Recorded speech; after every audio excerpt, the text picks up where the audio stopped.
1982.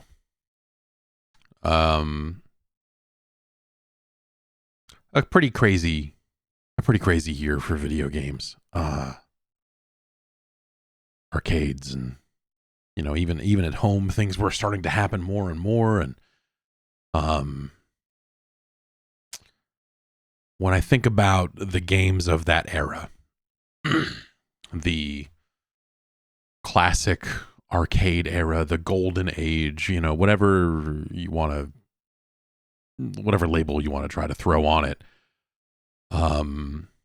There's always there's a handful of games that kind of stand out as the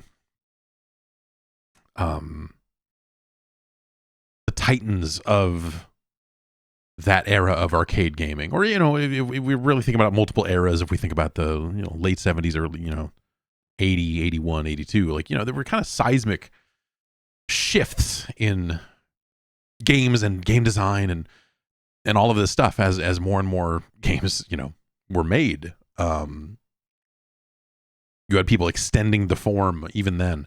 Well, every game by default in some ways was extending the form because there just weren't a lot of them around yet. And when I think about the standout game, you're like, oh, well, Pac-Man, Donkey Kong, Defender, like the Mr. Do, Devious, the games that truly matter. To me, I think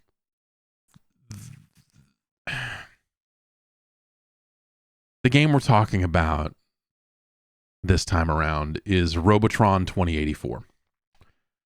It's a dual joystick shooter. Eugene Jarvis, Larry DeMar, Vid Kids, Williams, eventually Midway, whatever you want to call it. Same basic hardware as a lot of the other stuff, Williams games of the era, your Defenders, your Stargates, Jousts and whatnot. But probably the first game I saw that had this dual joystick format, it was not the first one to exist, but it made the thing happen. It made it cool. And it made for an incredible video game that I think is very easy to talk about here in the context of the Jeff Gerstmann Hall of Fame.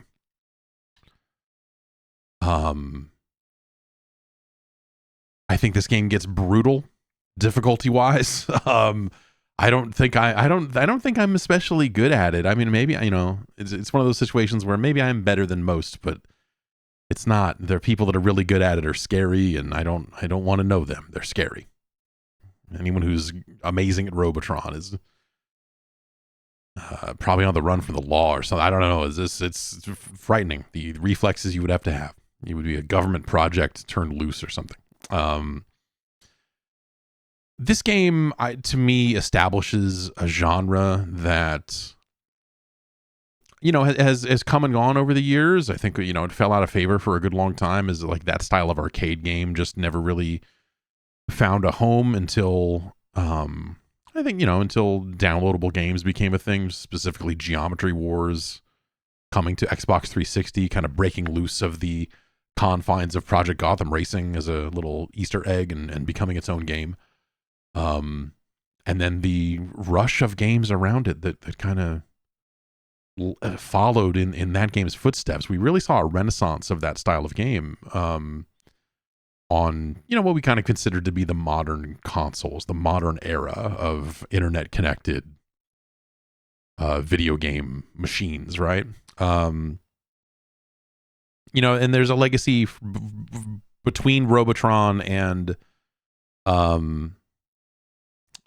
Geometry Wars. There's obviously, you have your Smash TVs and, Crimson Land. I think, the kind of the keyboard and mouse variant of the dual joystick shooter, because really when it comes down to it, what we're talking about here is one input device that lets you move and one input device that lets you shoot, and they are independent of one another, so you can run in one direction and shoot in another. Like Apocalypse for the PlayStation, the Bruce Willis classic. Robotron is It's a word that gets overused, I think, a lot when we think about video games, but there's something visceral about it. There's when you get in the zone, you feel truly connected to this machine. And I think the input devices of these two sticks, one in each hand, really helps solidify that feeling. It's freeing.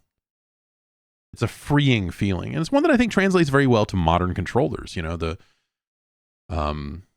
while Robotron did get its share of home ports, it happened in an era when controllers were just not up to the task of playing Robotron, by and large. Until it came, eventually came out on the Xbox 360. It was, it was a fine version of the game for what it was. But it was stuff like, you can hold two joysticks at the same time, but maybe we'll sell an adapter that lets you put the two controllers into one thing. I think they did that for the 5200, if I remember right, but it's been a while. I think of it as an arcade game. It got ported a lot of places. There were kind of follow-ups and sequels on the PlayStation and N64 that was not great. There was actually a sequel called Blaster that came to arcades that is also not great. There's a purity to Robotron, and if you haven't seen it, let's just let's stop messing around. Let's play some damn Robotron. Finally.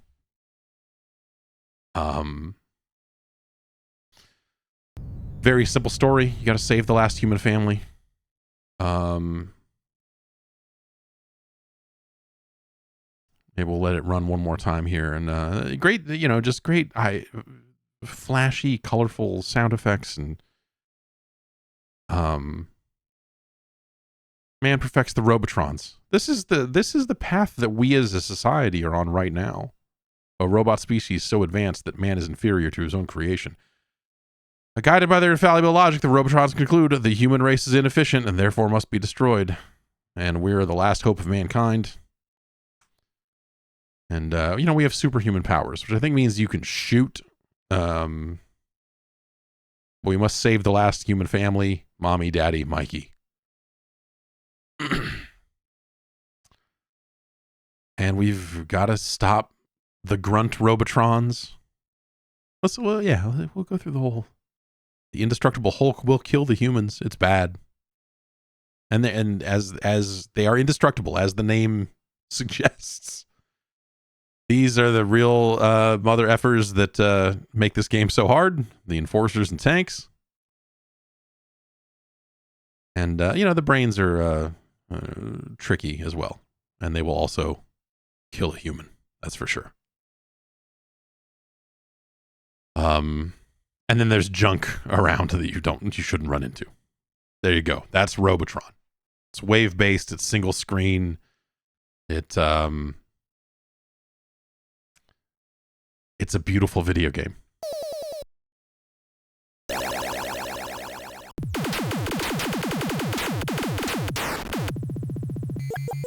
So kind of the strategy here early, at least while you can get away with it, is to make sure you're collecting all the humans, because there's a significant number of bonus points you can get here. Kind of looking at the audio levels, making sure it's not too loud. And okay, we gotta move. That little circle down there is the bane of my existence. It's going to start spitting out these, enforcers.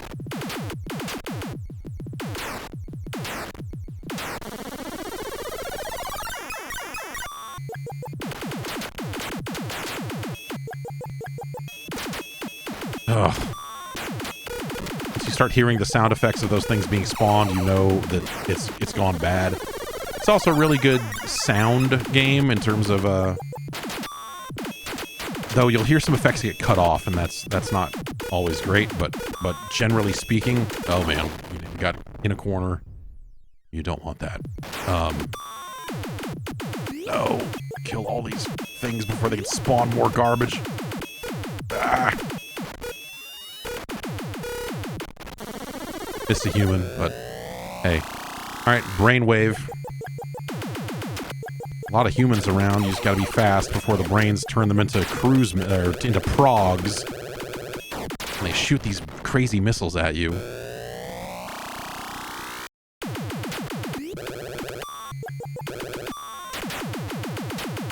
Okay, I hesitated trying to save that last human. And we lost out.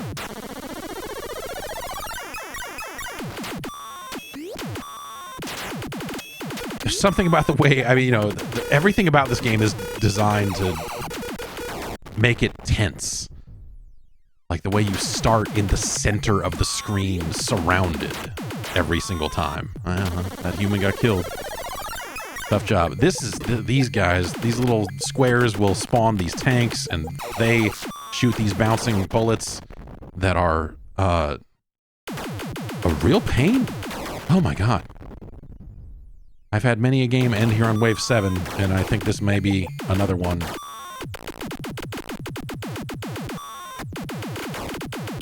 Ugh. Yep.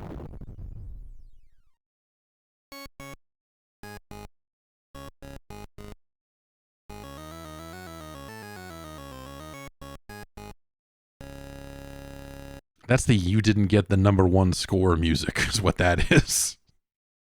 Man. All right. Let's go again.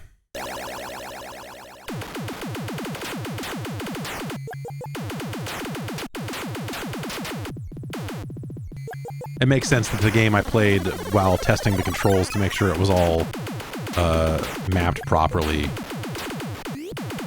will probably end up being my highest scoring game. Get away. Get away from the lady.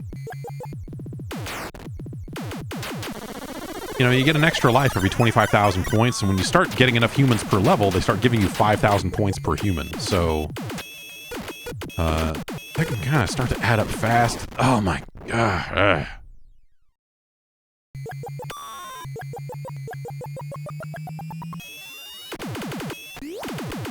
The audio in this game is a little weird. For as much as I think it's very vital that you hear some of the individual sound effects that are happening, because then you know, like, oh, if more with these things are being spawned and I need to address that. A lot of that audio does get cut off by just, like, you know, a limited number of sound channels or whatever the... But you hear a lot of these effects get cut off by other effects. And in some rare situations, like when you trigger the end of a wave, as you're getting an extra life, you'll hear, like, the full "you got an extra life" noise, and it just goes forever. It's kind of awesome. Okay.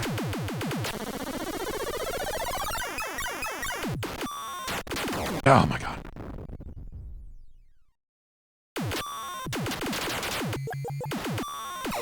Oh, this is so bad. This is so bad. I think generally speaking, the strategy when those things start spawning is you don't want to be in the corner, because the way their bullets come in and kind of cling to the walls and bounce around, it just goes real bad for you fast. Man, that was even worse. There's something I almost shouldn't have played a game before I started recording, because there's kind of a stamina factor.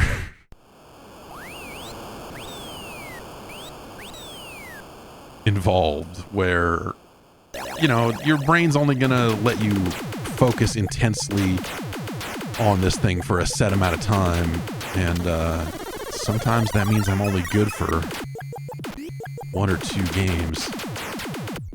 Get away, get away. I shot him into the... whatever, he would have gotten there anyway. It's not my fault.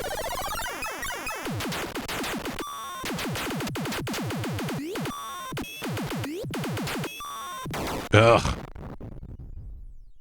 It's pathetic.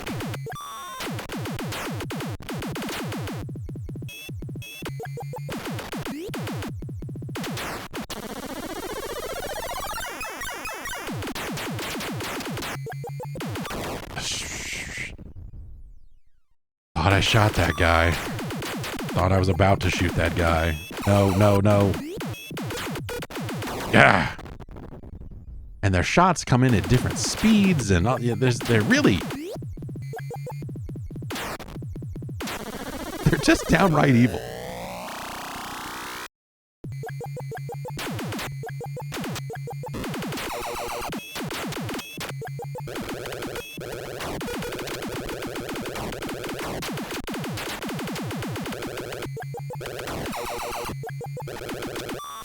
Okay, that was good.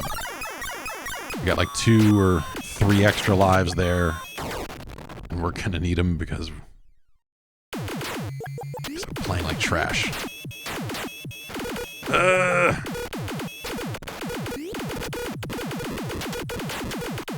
Must control the... Oh.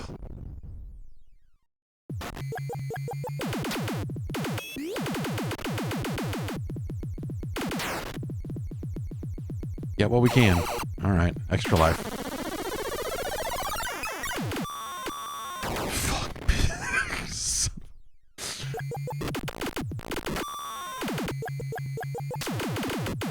Yeah, that's, not even put my name in anymore. On that 150,000 point game I put up, I got to wave 10. Which is normally, that's about, you know, wave 10 to 12, somewhere in there is sort of the limits of my Robotron skills, I guess I would say.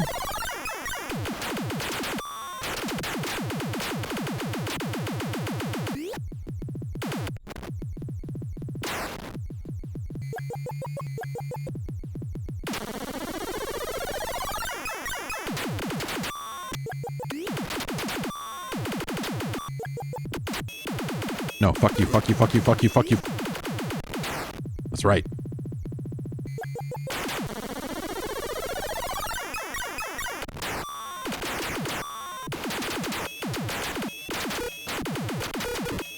Ugh.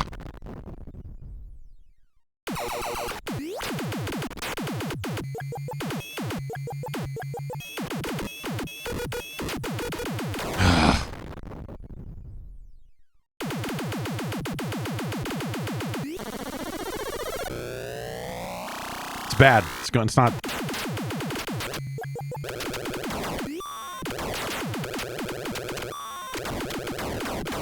All these ladies are getting killed. Oh, these, get away! Oh my god.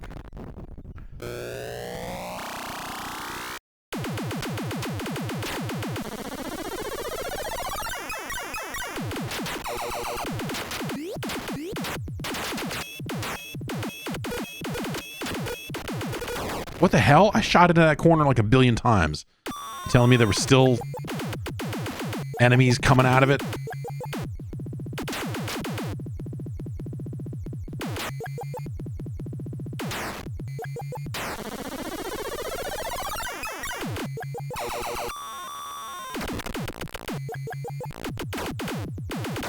Ugh.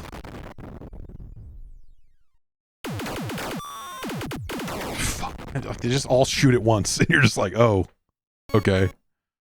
I guess that's that. Maybe we need to turn it up. We can really get the volume cranked so we can feel it. I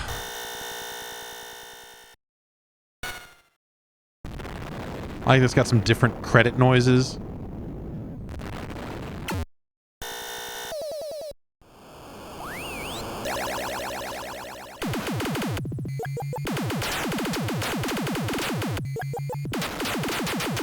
But yeah, it's really humbling to watch.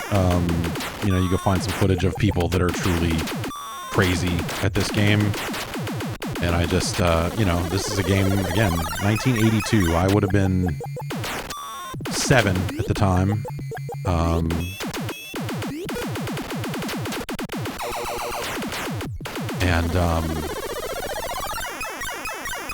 I was really, I was completely terrible at this game as a kid. I mean, geez.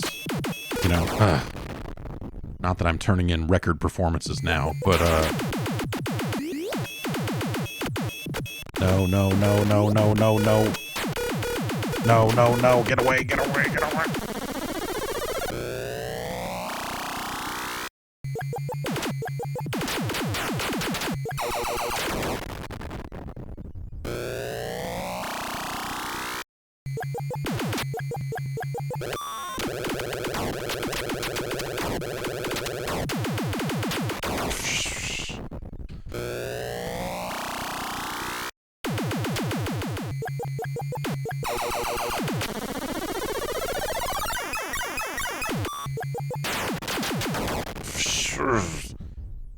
Getting ahead of yourself like that and just walking into one of the base level enemies because you're focusing at the corners of the screen to see what kind of fresh hell is coming for you is you know, story of my life.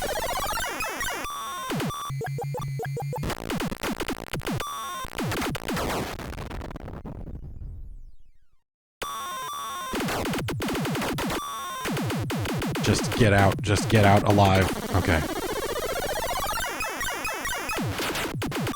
Whoa, whoa, whoa, whoa, whoa, whoa, whoa.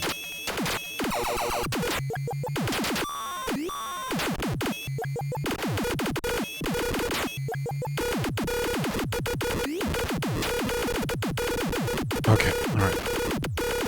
It's okay, it's alright. Stop shooting. Oh my god. No, no. You just get these fast shots that come at you from, like, all the way across the screen. And they come in so hot, and you're just like, oh, what? Like, when you get a lot of those guys, oh, God. And then, yeah, you get to wave 9 here, and it's just like, I'll put my name on that one.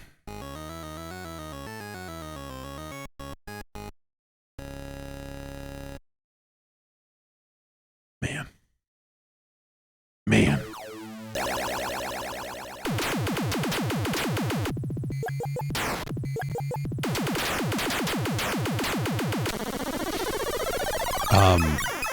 But this is, you know, I think Defender maybe is right alongside it because its controls are so crazy. But there is an intensity to this game that I feel like other games of the era simply don't have. Like, this is a panic.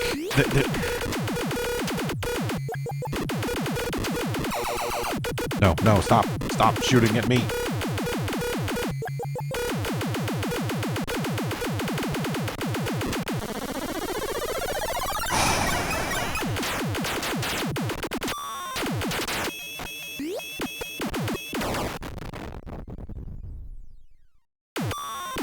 Oh my god, that's the worst thing that's ever happened to me.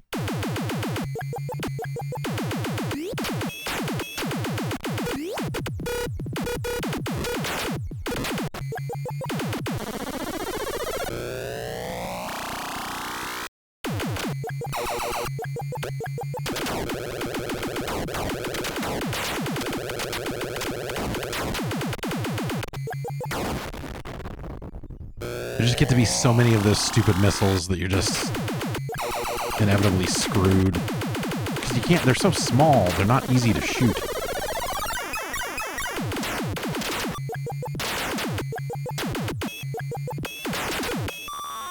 Yeah, sit in the corner while these shots are coming in. Smart. We gotta get out of here. We gotta get out of everywhere. No place is safe.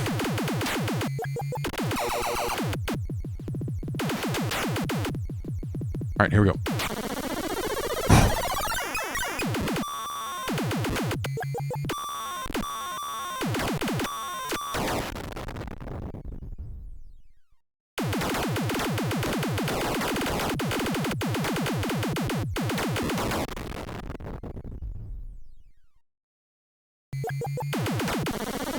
Okay, minimal damage compared to how it had been going, I suppose.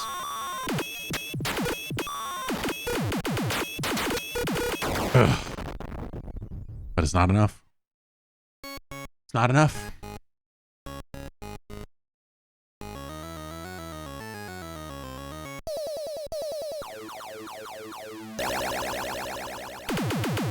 I'm very frustrated.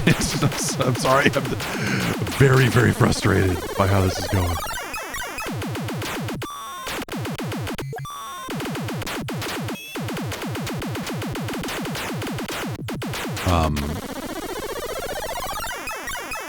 But, you know, obviously the other games that ran on this hardware had, you know, bright colors and flickering, crazy, cool stuff and, you know, oh, God. Just a human there. It's fine.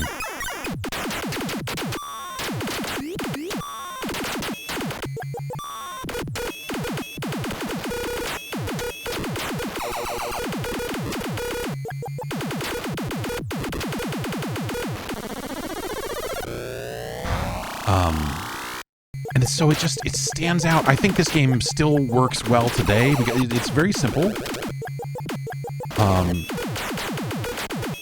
But it's so playable. And when you get in that zone, and maybe someday I will know what that's like. Can I get there? Okay. Worth it. That's what I'm talking about. Sometimes those sound effects just carry on in a really weird way. Oh.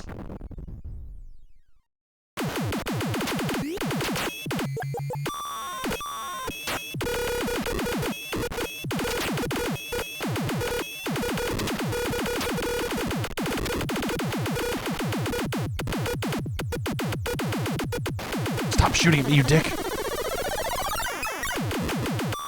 Oh.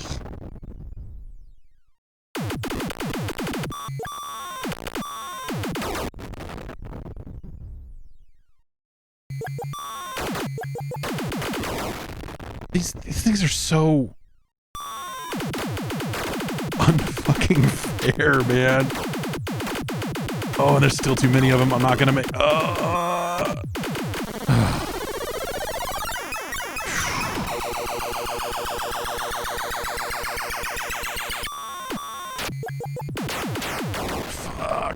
Fuck. I'm so mad. But there's Pac-Man's a challenge, right? Donkey Kong is a challenge. Mr. Do's Castle is a challenge. Devious. But I feel like this game from the first second is just literally, I mean, it is just coming at you so constantly and boxing you in so frequently that claustrophobic feeling. Think about something like Berserk that came before this, and Berserk's a great game. I love it. Evil Otto, all that stuff. But it's slow. There's almost a thoughtfulness to the pace of Berserk. This is, you need to connect yourself up as directly as you possibly can because you don't have time to process. You just need to keep shooting and keep going and make the right choices, like viscerally. You need to just like get in the zone and go to make this game work. And I think that's part of why the dual joystick thing works so well. And I love dual joystick shooters. Because of this game, because of Smash TV. But this game came a long time before that. And there are a lot of bad dual joystick shooters. I always thought like if I was ever going to try to pick up, I almost said Unity, but I don't think I would use Unity these days. If I was ever going to try to make a video game somehow, I would make a dual joystick shooter. And not because, I could make a great one or whatever. I don't think I would make a very good one. But there's something attainable. There are so many of them, and there's something attainable about the idea of, you push this direction, it shoots in this direction. That's it. It's very simple. And what you do with weapon power-ups and enemy distribution and all, that's the stuff that makes or breaks these games, right? This game doesn't need weapon power-ups. Some ports of it, some variants of it, Jeff Minter did a Llamatron 2084, which has a bunch of llamas in it. It's good, but it also has weapon power-ups and stuff that always felt weird to me compared to this game. This game is raw. This game is just there's a economy to it. I mean, it's 1982, right? So that's not, what are it doesn't have a bunch of wordy cutscenes, but it gets down to business and it ramps up very quickly. It is ready to fuck you over wave one, you know? And the ramp is steep.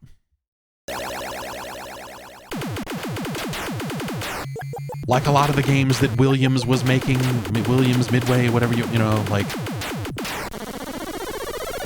they would go on to make something like an NBA Jam, a game that was engineered to, oh my God, to take money from you by forcing games to go to overtime, or biasing in favor of overtime, I suppose. This game also just feels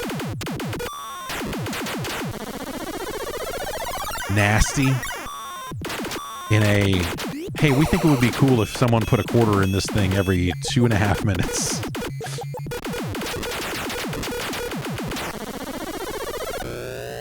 If not sooner. If we could get 25 cents every 90 seconds, we would be pretty happy with how these machines are performing.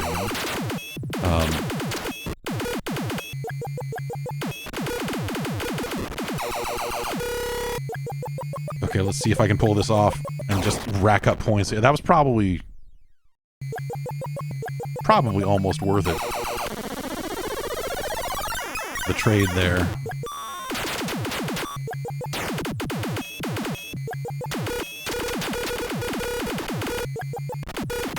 Ugh.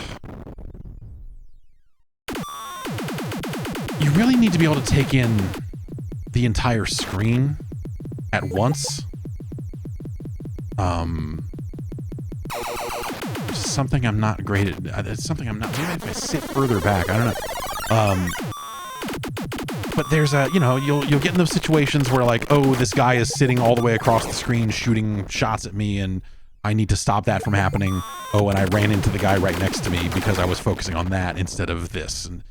And the way the game pulls your focus near and far is evil.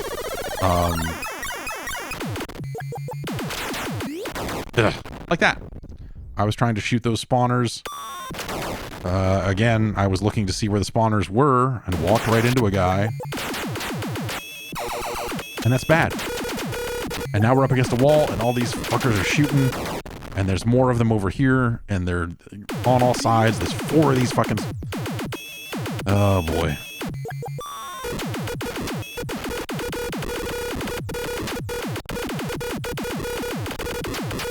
Fuck off. Fuck off. No. No, no, no, no. Get out of my way so I can kill this guy.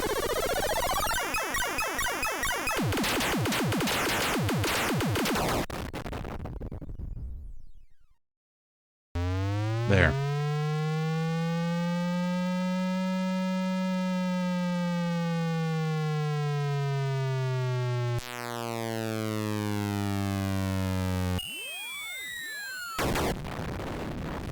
Well, at least we got to hear the noise without having to reset it and empty the score list like a chump.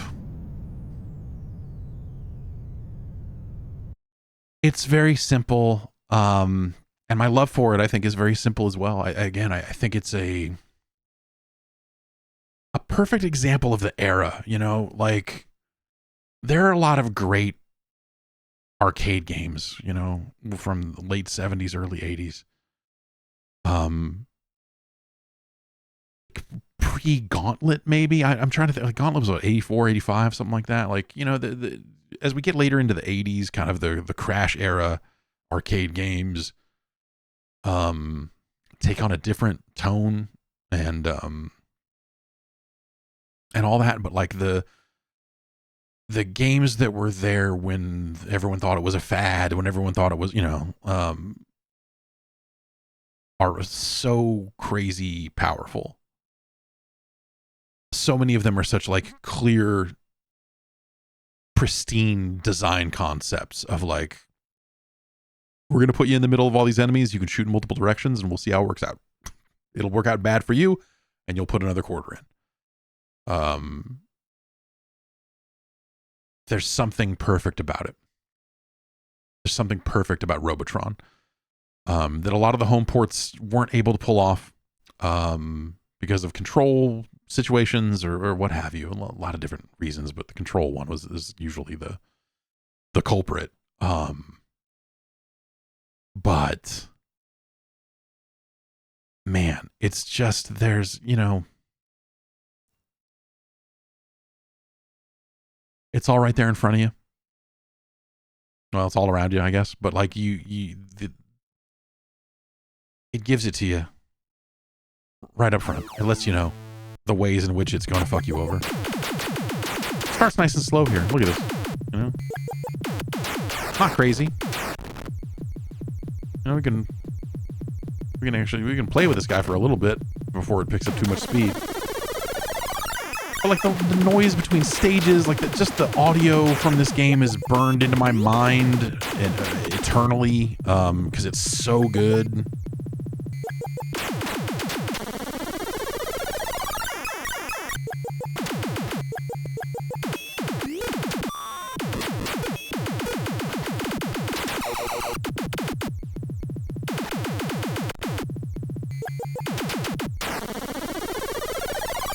Gotta try to rack up good human counts while the game is still easy before it gets too crazy. Ugh. Well, so much for that.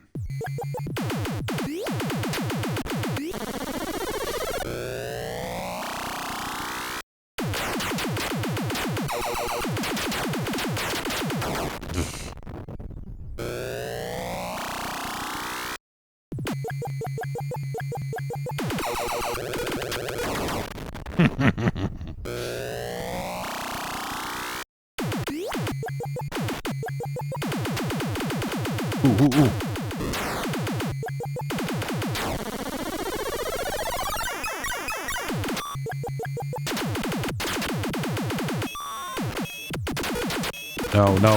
No. Get away from the wall, get away from the corner.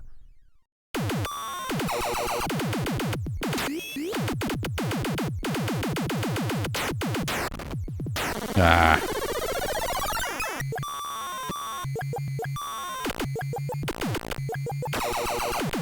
Yikes.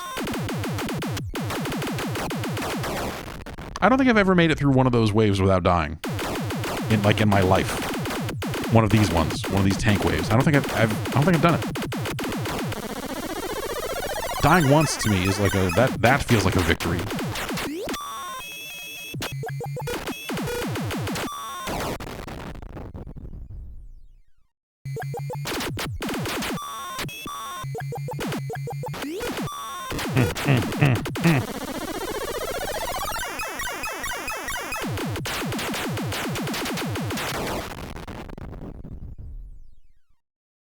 All right, let's see what we can do.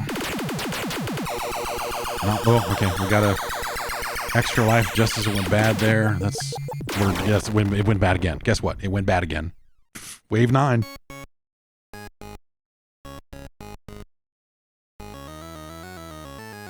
Not a terrible score for my... I got all the achievements in this on the 360, I think, which I don't remember how difficult that was.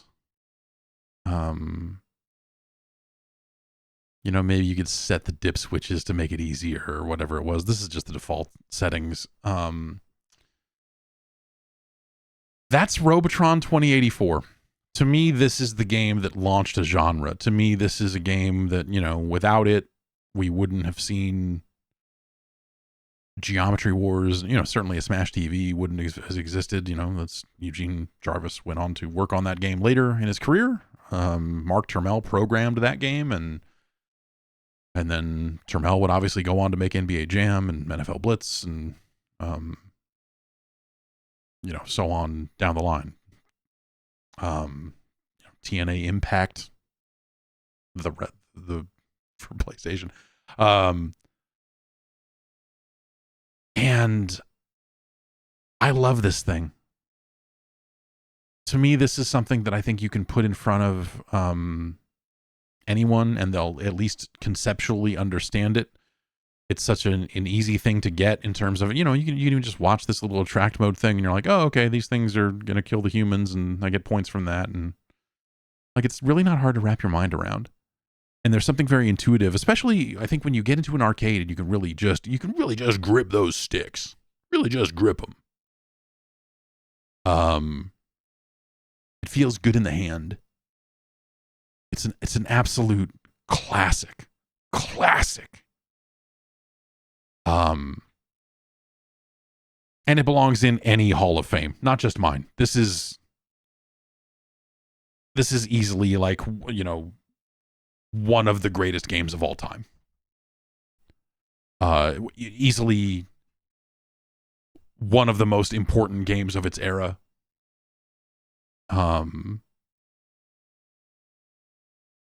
And just an incredible game. The lineage, you know, of dual joystick shooters and the things that came in its wake. You know, no one's going like, well, I was a big Space Dungeon fan. It's like, no, Robotron is the game that made all of that happen. You know, for me, I would go on to love Smash TV. I have a Smash TV arcade cabinet in my garage right now. I would love to have a nice, clean Robotron machine, honestly. But then you get into, you know, post Smash TV, you've got Total Carnage, a game that is brutally unfair, but also kind of one of my favorites. You know, Smash TV is an easy game compared to Total Carnage. Total Carnage is, even more so, it is designed to extract money out of players in a way that is practically unfair. If Congress had known about it, there would have been hearings. There would have been Total Carnage hearings. And then, you know, like, you know, the arcade stuff kind of goes dormant. Fighting games become king there somewhere in the middle of all that. You know, Smash TV is 1990. Total Carnage is 91, 92, somewhere in there. So Street Fighter 2 is kind of about to happen in there. And, you know, Mortal Kombat obviously is going to change Midway's path pretty drastically. And then arcades are going to kind of fade out of existence. In the way that we thought of them then, you know, and as the home market picks up, like I said, you start to see little bits and pieces. They did that Robotron 64 for the N64. It's not a great game. They decided to make it, hey, their big idea was, what if the screen scrolled and you couldn't see everything all at once? And it just, and it's all polygonal and sluggish. Like the snappiness of the refresh rate of this game matters. And, you know, on a PlayStation, on an N64, you lose that a lot with the polygonal game that they decided to make.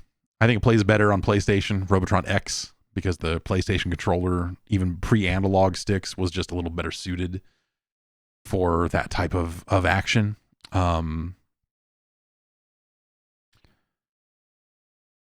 But yeah, you know, we don't really see a ton of games like this, or dual joystick games. Like I said, you know, you see something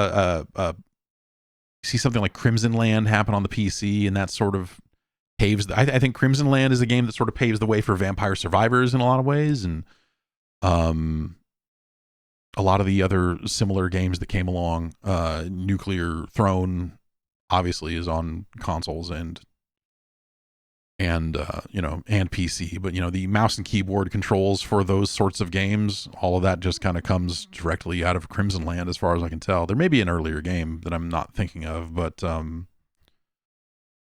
Crimson Land, as far as I can tell, was the game that kind of cemented a lot of that over on the PC. And then on consoles, yeah, it wouldn't be until Xbox Live Arcade really kind of landed. And literally, Robotron came out on the Xbox 360 along with Geometry Wars and Crystal Quest, which is not a great game, but that didn't stop me from playing a whole lot of it back then because I was so hungry for this style of game. The dual joystick game had fallen so far out of favor. It just didn't exist anymore. And the rise of Xbox Live Arcade ushered in a buttload of them, to the point where there were almost too many. Like, what was it? Renegade Ops? That was a cool game. You had the little vehicle. Like, you know, you kind of started getting different takes on it, and some of them were bad, but some of them were pretty awesome. And it did my heart good back then to see this lineage, to see the lineage of,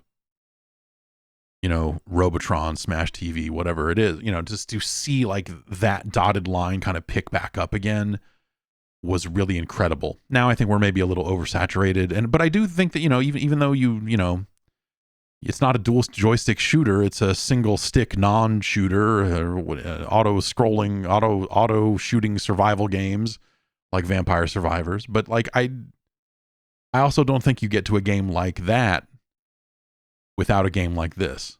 I don't think you get to that game without Geometry Wars. I don't think you get to that game without Crimson Land. And I don't think you get to any of those games without Robotron 2084. It is a mind-blowing video game. I think it still looks so crisp and clean, and it is very easy to distinguish the individual enemies and their behaviors, even when the screen is cluttered.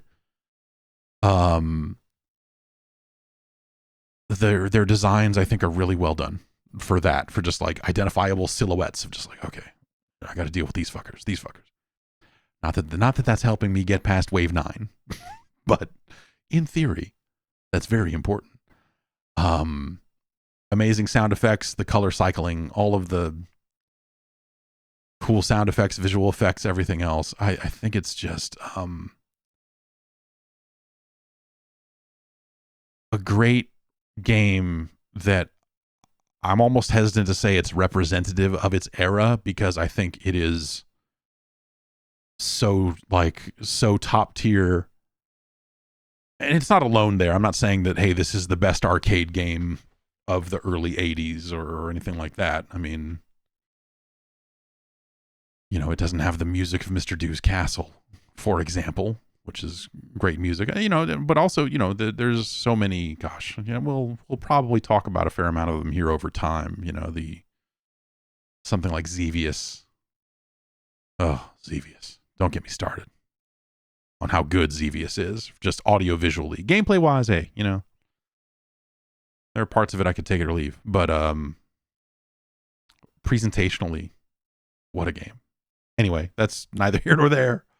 Robotron 2084 is precious to me. And it's a game that,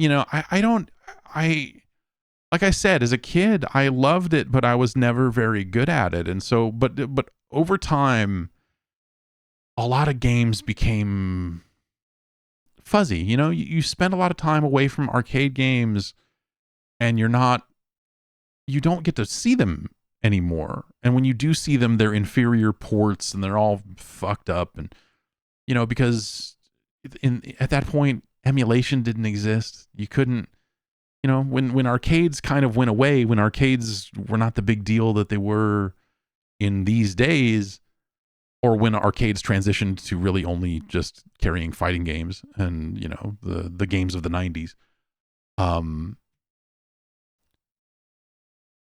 it was impossible to see these games. You just no one had them anymore. No one had these cabinets in arcades at locate. You didn't go to the laundromat and go, oh shit, a Robotron. Instead, it was like, well, if I had an Atari 7800, that port is passable, and this is that.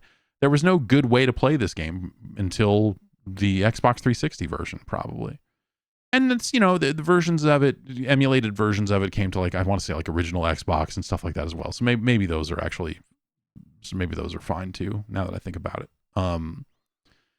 But also those happened in the wake of emulation and MAME. And I just, it's maybe an aside here within this aside that we're already on. It's hard to overstate the importance of MAME and what it brought back to us in terms of allowing these games to be played and experienced. And, you don't see the cabinet and all that other stuff. And sometimes, if a game had janky controls, it's really hard to emulate. That was something with something like Akari Warriors or Forgotten Worlds with its rotary joysticks, or Discs of Tron with its, rotary controller and stick with the trigger, and like all the weird stuff there. Some games it was really difficult for, but it also it allowed us to get back and see these games again. You know, I had only seen Mr. Do a few times at a there was a grocery store that my grandmother shopped at, and when I was with her, so in the summertime, for a few years there, and she was going shopping and I went with her, there was a good chance I would see a Mr. Do machine or a millipede. I think the same place also switched it out for a millipede at one point. And that was the only place I saw stuff like that. And so like these games were not, for as ubiquitous as some of these games seem now, for as disposable as some of these games might seem these days, because they're emulated everywhere and you have a dozen devices on you that could run some version of MAME one way or another, or Final Burn Neo, or, you know, like it's one of the ways you could play Robotron, basically. It's easy to take that for granted these days, but I remember back in the 90s when I first got a hold of MAME, I'm not even sure if it played this stuff yet, Robotron and Defender and all that. It was really, they focused it on Pac-Man out of the gate, and then from there it was like, oh, well, now it plays, I don't know, Crush Roller, and, you know, Mr. Do was actually relatively early on in the grand scheme of MAME updates. They knew what was important. But then they brought these games in too, and you know, you kind of get reunited with these machines from your childhood. You know, this was, you know, MAME kind of picked up speed in 96-ish, somewhere around there, mid-90s. And so that was my early 20s. And so going from these games coming out in 82 to them largely vanishing, to, you know, kind of having them all dumped back in your lap all of a sudden, and being like, oh my God, what just happened? This is incredible. I can't believe I found this. Was really something special. So, you know, extra little special shout out to the MAME team, past, present, and future, for all the work that they have done. And really just, you know, the authors out there building emulators for all sorts of stuff. You know, in the hobbyist scene, they're really doing amazing work. And you know, they were able to reconnect me with a lot of these arcade games that, again, had just been very difficult to find. And Robotron is one of the most important games, I think, of that era.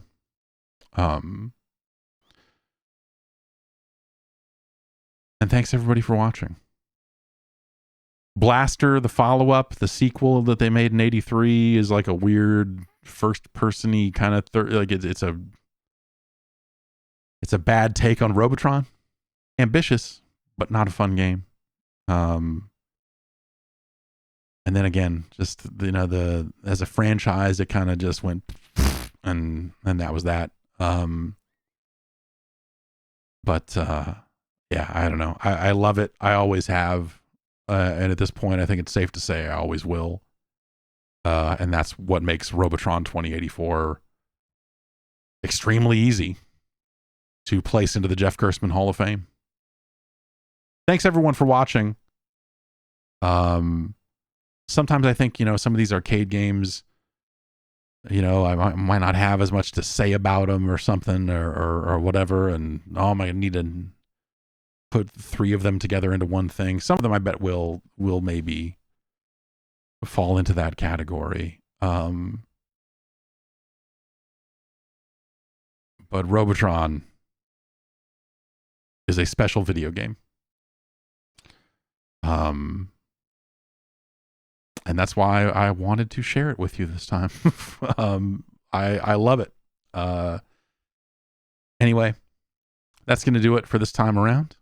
Thanks everyone for watching the Jeff Gerstmann Hall of Fame.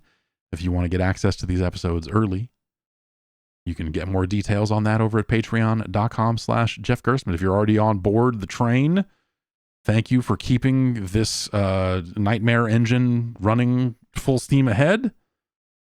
And I'll see you all in the future.